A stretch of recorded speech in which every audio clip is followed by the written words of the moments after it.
नमस्ते दोस्तों, आज मैं बीपीएससी के लिए मोस्ट इम्पॉर्टेंट साइंस के क्वेश्चन लेकर आया हूं। आइए शुरू करते हैं। हमारा फर्स्ट क्वेश्चन है, निम्नलिखित में से कौन सा अर्धचालक है? Option A germanium, option B लकड़ी, option C plastic, option D aluminium, option E इनमें से कोई नहीं या उपरोक्त में एक से अधिक। इसका सही उत्तर है ऑप्शन ए जर्मेनियम। एक सेमीकंडक्टर है जिसे अर्धचालक कहा जाता है, क्योंकि सेमीकंडक्टर एक ऐसा मटेरियल है जो कंडक्टर और इंसुलेटर के बीच आती है। अब आते हैं अगले सवाल की ओर। हमारा दूसरा सवाल है, निम्नलिखित में से किसके द्वारा प्रकाश का रंग निर्धारित होता है? ऑप्शंस हैं, ऑप्शन ए वेग से, ऑप्शन बी आयाम से, ऑप्शन सी तरंग दैर्ध्य से, ऑप्शन डी तीव्रता से, ऑप्शन ई इनमें से कोई नहीं या उपरोक्त में एक से अधिक। इसका सही उत्तर है ऑप्शन सी तरंग दैर्ध्य। तरंग दैर्ध्य को वेवलेंथ कहा जाता है। Full spectrum of visual light travels through prism. चूंकि दृश्य प्रकाश का पूरा स्पेक्ट्रम एक प्रिज्म से होकर गुजरता है, जिसे तरंग दैर्ध्य वेवलेंथ इंद्रधनुष के सभी रंगों को वेवलेंथ के द्वारा अलग किया जाता है, क्योंकि सभी कलर्स के वेवलेंथ अलग होते हैं। जैसे वॉयलेट कलर का सबसे कम वेवलेंथ होता है 380 नैनोमीटर, वहीं रेड कलर का सबसे अधिक वेवलेंथ होता है 700 नैनोमीटर। अब आते हैं अगले सवाल की ओर। हमारा तीसरा सवाल है, निम्नलिखित में से कौन सी विद्युत चुंबकीय तरंग नहीं है?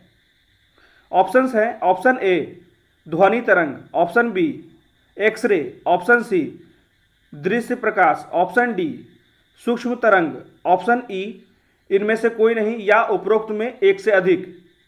इसका सही उत्तर है ऑप्शन ए ध्वनि तरंग। इलेक्ट्रोमैग्नेटिक वेव, जिसे विद्युत चुंबकीय तरंग कहा जाता है, इलेक्ट्रोमैग्नेटिक वेव साउंड वेव की तरह नहीं होता है, क्योंकि इलेक्ट्रोमैग्नेटिक वेव को साउंड वेव की तरह यात्रा करने के लिए अणु मॉलिक्यूल की आवश्यकता नहीं होती है। हमारा चौथा प्रश्न है, हाइड्रोजन बम किस सिद्धांत द्वारा आधारित होता है? ऑप्शंस हैं, ऑप्शन ए अनियंत्रित विखंडन अभिक्रिया, ऑप्शन बी नियंत्रित संलयन अभिक्रिया, ऑप्शन सी अनियंत्रित संलयन अभिक्रिया, ऑप्शन डी नियंत्रित विखंडन अभिक्रिया, ऑप्शन ई इनमें से कोई नहीं या उपरोक्त में एक से अधिक। सही उत्तर है ऑप्शन सी अनियंत्रित संलयन अभिक्रिया। परमाणु संलयन न्यूक्लियर फ्यूजन हाइड्रोजन बम के केंद्र में यूरेनियम के विखंडन पर आधारित होता है, जो अनियंत्रित संलयन अभिक्रिया पर आधारित होता है। अब आते हैं क्वेश्चन नंबर 5 पे। सीएफएल का पूरा नाम क्या है? Option A condensed fluorescent lamp, option B compact fluorescent lamp, option C centrally fixed lamp, option D chemical fluorescent lamp, option E इनमें से कोई नहीं या उपरोक्त में एक से अधिक। तो इसका सही उत्तर है option B compact fluorescent lamp. Compact fluorescent lamp जो होता है, यह पारंपरिक लैंप की तुलना में बहुत कम बिजली खपत करता है।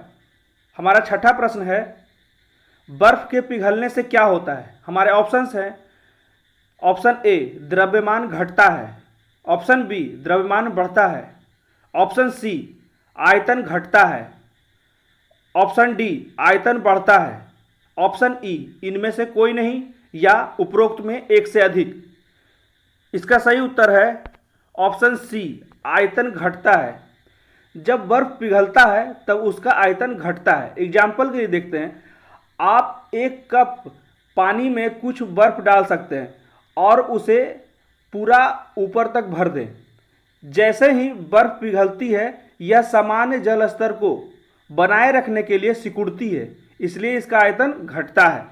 अब आते हैं अगले प्रश्न की ओर। हमारा 7वां प्रश्न है, सिरका में मुख्य रूप से कौन सा अम्ल पाया जाता है? ऑप्शंस हैं, ऑप्शन ए साइट्रिक अम्ल, ऑप्शन बी फॉर्मिक अम्ल, ऑप्शन सी एसिटिक अम्ल, ऑप्शन डी लैक्टिक अम्ल, ऑप्शन ई इनमें से कोई नहीं या उपरोक्त में एक से अधिक। इसका सही उत्तर है ऑप्शन सी, एसिटिक अम्ल। सिरका, विनेगर में एसिटिक एसिड होता है। एसिटिक एसिड CH3COOH को एथनोइक एसिड भी कहते हैं। अब आते हैं अगले सवाल की ओर। हमारा 8वां सवाल है, नींबू के रस का पीएच मान कितना होता है? हमारे ऑप्शंस हैं, option A 1.2, option B 2, option C 2.2, option D 3, option E इनमें से कोई नहीं या उपरोक्त में से एक से अधिक। इसका सही उत्तर है ऑप्शन ई, क्योंकि कहीं उसका पीएच वैल्यू 2 दिया है तो कहीं 2.2, इसमें क्लियर नहीं है, इसलिए ऑप्शन ई माना जाएगा।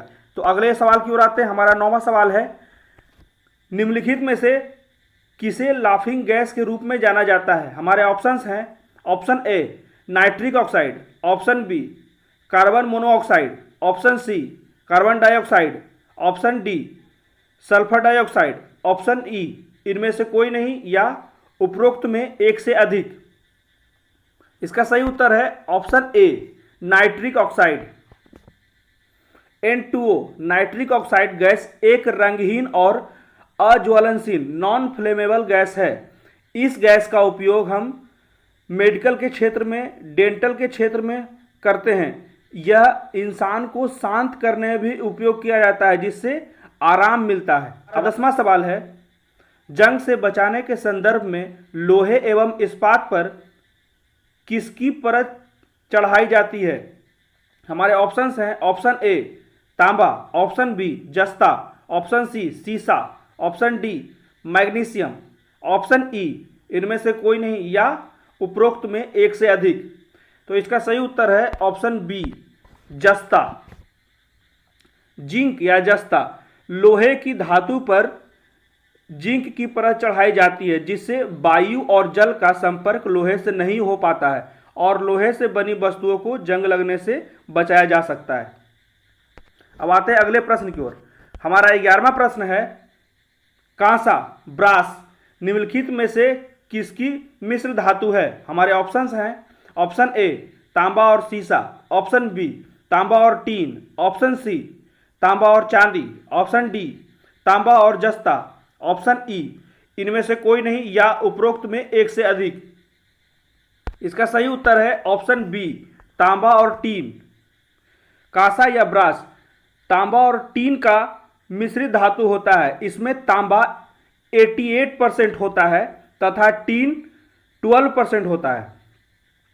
अब आते हैं अगले सवाल की ओर। हमारा 12वां सवाल है, निम्नलिखित में से किस यौगिक का उपयोग बारूद बनाने में किया जाता है? हमारे ऑप्शंस हैं, option A calcium sulphate, option B magnesium sulphate, option C potassium nitrate, option D sodium acetate, option E इनमें से कोई नहीं या उपरोक्त में एक से अधिक। इसका सही उत्तर है ऑप्शन सी पोटेशियम नाइट्रेट। बारूद सल्फर, चारकोल और पोटेशियम नाइट्रेट के मिश्रण से बना होता है। मिश्रण में सल्फर और चारकोल ईंधन के रूप में होता है, वहीं पोटेशियम नाइट्रेट ऑक्सीडाइजर, ऑक्सीकारक के रूप में उपलब्ध होता है। अब आता है अगले सवाल की ओर। हमारा 13वां सवाल है, भूमिगत जल को दूषित करने वाला अजैविक प्रदूषक है? हमारे ऑप्शंस हैं, ऑप्शन ए विषाणु, option B bacteria, option C arsenic, option D शैवाल, ऑप्शन ई इनमें से कोई नहीं या उपरोक्त में एक से अधिक। इसका सही उत्तर है ऑप्शन सी आर्सेनिक। आर्सेनिक अनेक स्थानों पर पाया जाता है। यह ज्वालामुखी के बाष्पों में, समुद्र के जल में तथा अनेक खनिजीय जलों में मिश्रित रूप में उपलब्ध होता है।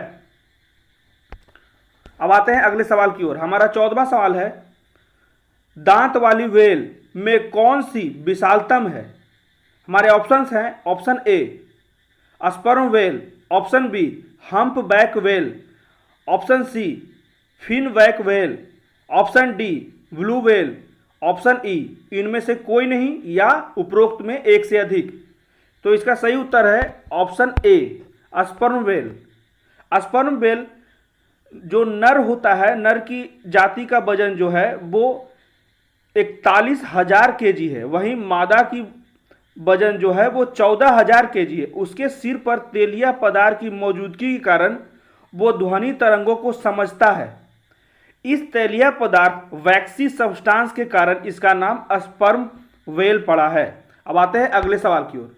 हमारा 15वां सवाल है, मानव शरीर में लौह पुंज किसमें पाया जाता है? ऑप्शंस हैं, ऑप्शन ए यकृत में, ऑप्शन बी दांत में, ऑप्शन सी अस्थि में, ऑप्शन डी रक्त में, ऑप्शन ई इनमें से कोई नहीं या उपरोक्त में एक से अधिक।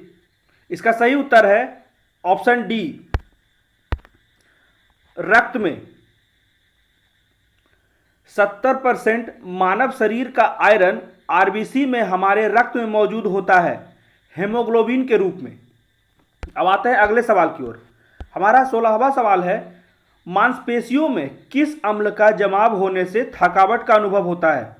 हमारे ऑप्शंस हैं, ऑप्शन ए यूरिक अम्ल, ऑप्शन बी लैक्टिक अम्ल, ऑप्शन सी बेंजोइक अम्ल, ऑप्शन डी पायरुविक अम्ल, ऑप्शन ई इनमें से कोई नहीं या उपरोक्त में एक से अधिक। इसका सही उत्तर है ऑप्शन बी लैक्टिक अम्ल। लैक्टिक अम्ल जब हम कोई काम करते हैं तो हमारे शरीर में लैक्टिक एसिड का निर्माण होता है। लैक्टिक एसिड की मात्रा बढ़ने से हमारा शरीर ठीक से काम नहीं कर पाता है, अतः हमें थकान महसूस होता है। अब आते हैं अगले सवाल की ओर। हमारा 17वां सवाल है, निम्नलिखित में से किस अम्ल की उपस्थिति के कारण दूध का रंग सफेद होता है? हमारे ऑप्शंस हैं, option A casein, option B lactose, option C albumin, option D carotene, option E इनमें से कोई नहीं या उपरोक्त में एक से अधिक।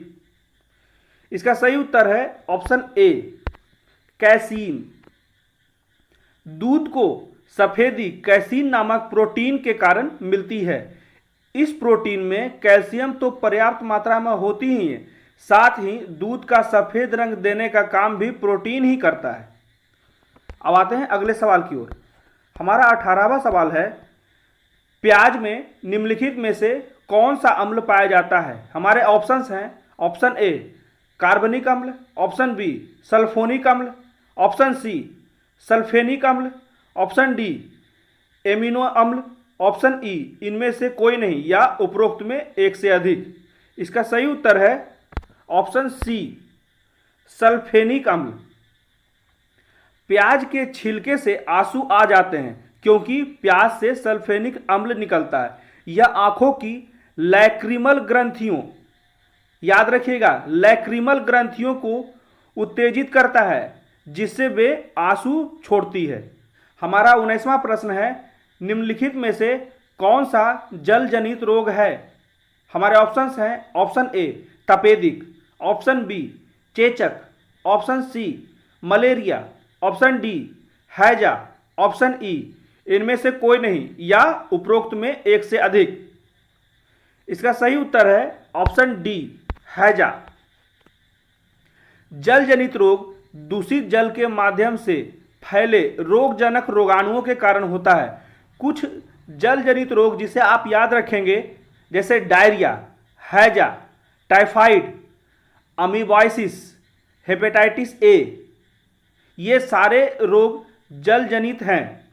अब आते हैं अगले सवाल की ओर। हमारा अगला सवाल है, निम्नलिखित में से किस जीव का रक्त सफेद होता है? हमारे ऑप्शंस हैं, ऑप्शन ए मच्छर, ऑप्शन बी छिपकली, ऑप्शन सी तिलचट्टा, ऑप्शन डी घरेलू खटमल, ऑप्शन ई इनमें से कोई नहीं या उपरोक्त में एक से अधिक। इसका सही उत्तर है ऑप्शन सी तिलचट्टा, कॉकरोच। कॉकरोच में हेमोग्लोबिन नहीं होता है, इसके कारण उसका खून सफेद होता है। अब आते हैं अगले सवाल की ओर। हमारा 21वां सवाल है, निम्नलिखित में से लौंग क्या है? हमारे ऑप्शंस हैं, ऑप्शन ए सूखे फूल, ऑप्शन बी तने की गांठें, ऑप्शन सी जड़ की गांठें, ऑप्शन डी पत्तियां, ऑप्शन ई इनमें से कोई नहीं या उपरोक्त में एक से अधिक। इसका सही उत्तर है ऑप्शन ए सूखे फूल। लौंग जो है वो सूखे फूल से प्राप्त होता है जो एक प्रकार का मसाला है जो यूजीनिया कैरियोफाइलेटा नामक सदाबहार वृक्ष की सूखे फूल से प्राप्त होता है। याद रखिएगा यूजीनिया कैरियोफाइलेटा। ठीक है, अगले सवाल की ओर आते हैं। हमारा 22वां सवाल है, निम्नलिखित में से किसके बाहुल्य के कारण बासमती चावल के दाने पकने पर लंबे हो जाते हैं? हमारे ऑप्शंस हैं, ऑप्शन ए तेल, ऑप्शन बी शर्करा, option C amylose, option D lysine, option E इनमें से कोई नहीं या उपरोक्त में एक से अधिक। इसका सही उत्तर है ऑप्शन सी एमाइलोज। एमाइलोज एक प्रभावी thinner, water binder, emulsion stabiliser और गेलिंग एजेंट भी है। यही कारण है कि एमाइलोज उपस्थिति की उच्च सामग्री के कारण बासमती चावल के दाने पकने पर लंबे हो जाते हैं। अब आते हैं अगले सवाल की ओर। हमारा 23वां सवाल है, निम्नलिखित में कौन हमारे राष्ट्रीय ध्वज की डिजाइन से संबद्ध हैं? हमारे ऑप्शंस हैं, option A Pingali Muni, option B Pingali Naidu, option C Pingali Venkayya, option D lord Shri Ramulu, option E इनमें से कोई नहीं या उपरोक्त में एक से अधिक।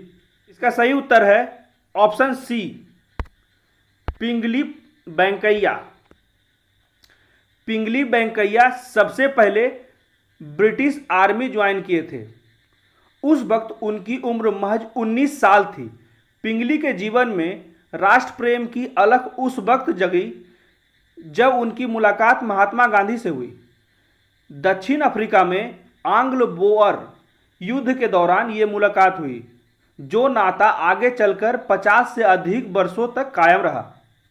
5 वर्षों तक तकरीबन 30 देशों के राष्ट्रीय ध्वज के बारे में गहराई से रिसर्च करने के बाद 1921 में भारतीय राष्ट्रीय कांग्रेस सम्मेलन में पिंगली ने राष्ट्रीय ध्वज की पहली संकल्पना पेश की।